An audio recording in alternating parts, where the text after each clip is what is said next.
Hello, नमस्ते, आदाब। मैं हूं दिव्यांशी और आप देख रहे हैं मैटनी शो। मैटनी शो में हमारे आज के सेगमेंट का नाम है कहाँ गए ये लोग। हम आज जिस शख्स की बात करने जा रहे हैं उनका नाम है आदित्य श्रीवास्तव। आप इन्हें नाम से भले एक बार को ना पहचान पाएं, मगर चेहरा देखते ही वो तमाम किरदार आपके जहन में आ जाएंगे जो इन्होंने निभाए हैं। तो आइए आज इनकी कहानी जानें।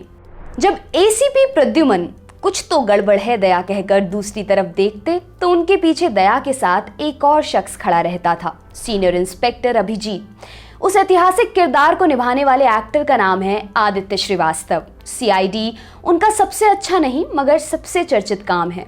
बात 5 जैसी फिल्मों से भी शुरू हो सकती थी जो कभी रिलीज नहीं हो पाई, लेकिन इंटेलेक्चुअली बुली करने का क्या फायदा।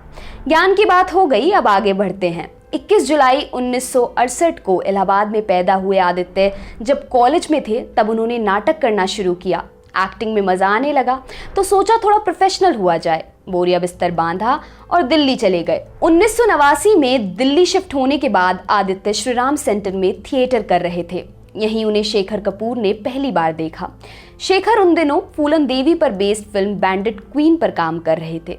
इस फिल्म की कास्टिंग का काम यूं तो तिग्मांशु धूलिया देख रहे थे, लेकिन आदित्य की कास्टिंग खुद शेखर कपूर ने की।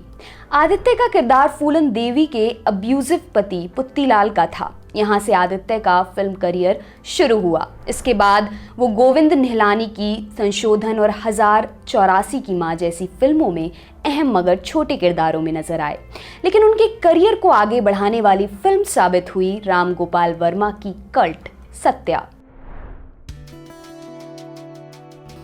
सत्या में आदित्य ने इंस्पेक्टर खांडलेकर का रोल किया था, लेकिन आदित्य की असली कहानी घटती है बैंडिट क्वीन और सत्या के बीच। इस दौरान वो कुछ एक छोटी फिल्मों में काम करते रहे, लेकिन उससे बंबई में उनका गुजारा संभव नहीं था। पेट और करियर को चलायमान रखने के लिए एड फिल्म्स में आवाज देने लगे। वॉइस आर्टिस्ट बन गए क्योंकि उनकी पर्सनालिटी कन्वेंशनल हीरो जैसी नहीं थी। फिर टीवी करना शुरू कर दिया। वो ये शादी नहीं हो सकती, 9 मालाबार हिल्स, नया दौर और रिश्ते जैसे शोज में नजर आए। 1997 में अपना पूरा फोकस फिल्मों पर रखने के लिए उन्होंने टीवी से ब्रेक लिया। ठीक इसी समय में उन्हें सत्या मिल गई। सत्या ने सफलता के नए पैमाने गढ़े। फिल्म में दिखने वाला हर एक्टर स्टार बन गया। इसका फायदा आदित्य को भी मिला। उनके पास कई फिल्मों के ऑफर आए, लेकिन कमोबेश सब में उनका रोल पुलिस वाले का ही था। उन्होंने वो फिल्में नहीं की क्योंकि वो स्टीरियोटाइप नहीं होना चाहते थे। 1998 में सत्या के अलावा उनकी सिर्फ एक फिल्म रिलीज हुई, मणिरत्नम की शाहरुख खान मनीषा कोइराला स्टारर दिल से। इसमें आदित्य आतंकवादी बने थे। सत्या में आदित्य का काम देखने के बाद बीपी सिंह ने उन्हें अपने नए नए शुरू हुए टीवी शो सीआईडी में काम ऑफर किया। आदित्य ने कहा कि वो कोई रेगुलर टीवी शो नहीं पकड़ सकते क्योंकि वो फिल्मों में काम कर रहे हैं। 26 एपिसोड की डील साइन हुई, जिसमें आदित्य को अपनी मर्जी से सेट पर आने जाने की सहूलियत मिल गई। इस समय वो अनुराग कश्यप की बतौर डायरेक्टर पहली फिल्म 5 की शूटिंग कर रहे थे। इसमें आदित्य ने के मेनन, विजय मौर्य, जॉय फर्नांडिस और तेजस्विनी कोल्हापुरे के साथ पैरेलल लीड रोल किया, लेकिन वो फिल्म सेंसर के फेर में ऐसी फंसी कि कभी रिलीज ही नहीं हो पाई। खैर, आदित्य सीआईडी में पहली बार 39वें एपिसोड में दिखाई दिए। The case of stolen gun नाम के इस एपिसोड में उनका रोल परेश नाम के क्रिमिनल का था। उनका काम देखकर बीपी सिंह ने उन्हें सीआईडी की टीम में इंस्पेक्टर अभिजीत के रोल में शामिल कर लिया। इसके बाद से वो अगले 18 साल यही किरदार निभाते रहे। आदित्य बताते हैं कि वो फिल्में तो कर रहे थे, लेकिन सीआईडी करने में भी उन्हें काफी मजा आ रहा था। लेकिन किसी को नहीं पता था कि ये शो इंडिया का सबसे लंबा चलने वाला पुलिसिया शो बन जाएगा। 1999-2000 में हंसल मेहता दिल पे मत ले यार नाम की फिल्म बनाने जा रहे थे। लीड रोल के लिए उनकी पहली पसंद थे मनोज बाजपेयी, लेकिन हंसल डर रहे थे कि कहीं मनोज ये रोल करने से मना ना कर दें। वही हुआ। मनोज ने कहा कि वो हंसल को सपोर्ट करना चाहते हैं, लेकिन किसी बड़ी फिल्म में। इसके बाद हंसल ने आदित्य को फिल्म में लीड रोल के लिए अप्रोच किया। आदित्य मान गए, लेकिन मनोज के फिल्म से हटने की वजह से प्रोड्यूसरों ने अपने हाथ पीछे खींच लिए। हंसल अपने ब्लॉग में बताते हैं कि वो टीवी में काम करके परेशान हो चुके थे। वो किसी भी हालत में दिल पे मत ले यार बनाना चाहते थे। चेन ऑफ इवेंट्स के बाद राम शरण के मुख्य किरदार में एक बार फिर मनोज बाजपेयी की वापसी हो गई। हंसल ने आदित्य को टिटो का सेकंड लीड रोल दिया। फिल्म बनाने में पैसे की दिक्कत बार बार आड़े आ रही थी क्योंकि अनीश रंजन और अजय तुली के साथ मिलकर हंसल खुद ये फिल्म प्रोड्यूस कर रहे थे। इस फिल्म पर काम कर रही कनिका नाम की असिस्टेंट डायरेक्टर को उनके पिता ने ओमान से मुंबई में घर खरीदने के लिए पैसे भेजे थे। उन्होंने भी अपने पैसे इस फिल्म में लगा दिए। आदित्य भी तब तक आर्थिक तंगी वाली सिचुएशन से बाहर निकल चुके थे। वो टीवी शोज वगैरह करते थे, इसलिए उनके पास कुछ पैसे थे। उन्होंने भी अपने पैसे इस फिल्म पर खर्च दिए, मतलब जिस फिल्म से लीड रोल छिना उसी में अपना पैसा लगा दिया। फिल्म में आदित्य की परफॉर्मेंस और इस तरह की हरकतों की वजह से हंसल उन्हें मैग्नानिमस यानी बड़े दिल वाला एक्टर बताते हैं।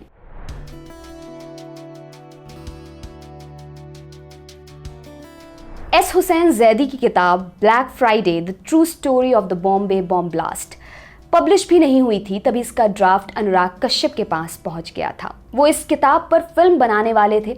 इसकी स्क्रिप्ट लिखते समय अनुराग तय कर चुके थे कि किस रोल को कौन सा एक्टर करेगा।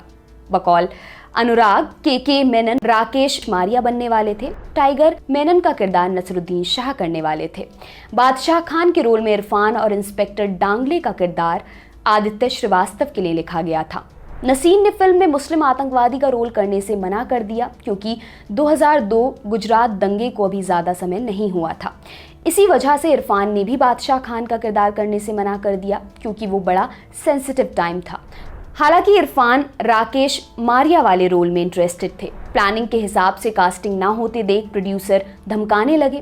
कहा गया कि इरफान और के मेनन के रोल्स एक्सचेंज कर दो, लेकिन अनुराग को लगता था कि के और राकेश मारिया दिखने में काफ़ी एक से लगते हैं।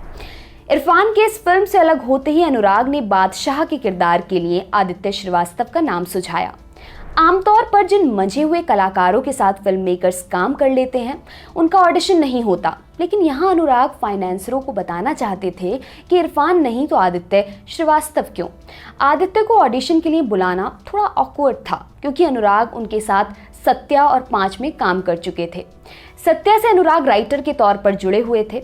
अनुराग अपने एक इंटरव्यू में बताते हैं कि आदित्य ने वो ऑडिशन दिया और क्या कमाल का ऑडिशन दिया, बिल्कुल वही परफॉर्मेंस जो फाइनेंसरों को दिखाना था।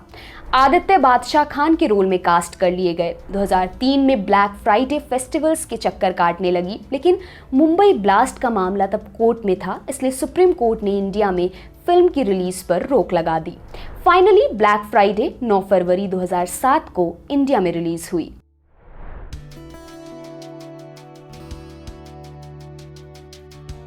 ब्लैक फ्राइडे के बनने और रिलीज होने के बीच आदित्य सैफ अली खान के साथ एक हसीना थी, ऋतिक रोशन के साथ लक्ष्य और अमिताभ बच्चन के साथ दीवार समेत कुल 8 फिल्मों में काम कर चुके थे। वो एक बार फिर अनुराग की फिल्म में नजर आए, क्लासिक गुलाल में। लंबे समय में शूट हुई ये फिल्म 2009 में रिलीज हुई। उसके बाद से पिछले 10 सालों में आदित्य ने सिर्फ 4 फिल्में की हैं। इसमें उनकी पहली और एकमात्र लीड रोल वाली फिल्म कालो भी शामिल है। कालो इंडिया की पहली डे बेस्ड हॉरर फिल्म यानी दिन में घटने वाली भूतई फिल्म बताई गई थी। इस फिल्म की शूटिंग राजस्थान में भरी दोपहरी में होती थी। फिल्म में एक सीन है जहां एक बस 13-14 लोगों को लेकर कहीं जा रही है। फिल्म के डायरेक्टर शूटिंग को जल्दी खत्म करने के लिए सीन को सिंगल कैमरा सेटअप में शूट कर रहे थे। इस सीन को शूट करने के दौरान बस पलट गई और इसमें बैठे सभी एक्टर्स बुरी तरह घायल हो गए। आदित्य का शोल्डर डिसलोकेट यानी कंधे की हड्डी अपनी जगह से हिल गई। आदित्य समेत 8 एक्टर्स को जैसलमेर के अस्पताल में भर्ती करवाना पड़ा। जो काम फिल्म की शूटिंग जल्दी निपटाने के लिए किया गया, उसी के चक्कर में फिल्म की शूटिंग लटक गई। आदित्य ऋतिक रोशन के साथ आनंद कुमार की बायोपिक सुपर 30 में भी नजर आए थे। फिल्म में उनका रोल लल्लन नाम के एक शख्स का था जो कोचिंग सेंटर्स चलाता है। उसी के सेंटर में ऋतिक का किरदार बच्चों को पढ़ाता था। 2018 में उनका टीवी शो CID भी 20 साल से ज़्यादा लंबे समय तक चलने के बाद बंद हो गया। CID से प्रेरित होकर CIF नाम का एक शो बनाया गया। आदित्य उसमें इंस्पेक्टर अशफाक अली खान का किरदार निभाते हैं। आदित्य श्रीवास्तव आखिरी बार Nawazuddin Siddiqui, Radhika Apte starrer Netflix film Raat Akeli है में दिखाई दिए थे। मैटनी शो के आज के एपिसोड में इतना ही। कल फिर मुलाकात होगी। अगर हमसे कुछ कहना चाहते हैं तो कमेंट बॉक्स में बताएं और देखते रहे दी ललन टॉप। शुक्रिया।